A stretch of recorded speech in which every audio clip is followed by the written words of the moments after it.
Hindi dapat isali ang mga mangingisdang Pilipino sa pangangalap ng ebidensya ng mga ginagawang panggigipit at iba pang aktibidad ng China sa West Philippine Sea. Itong iginit ni House Deputy Majority Leader Representative Alfred De Los Santos.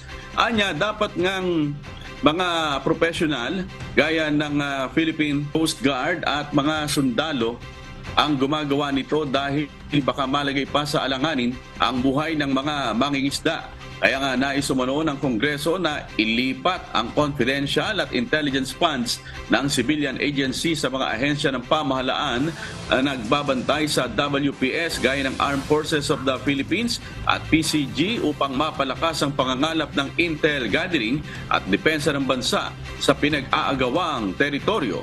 Isinusulong ngayon na isali ang mga mangingisda sa pagdokumentaryo sa mga ginagawa ng China sa West Philippine Sea dahil sila ang madalas sa laot at ang mismong nakararanas sa mga panggigipit ng China.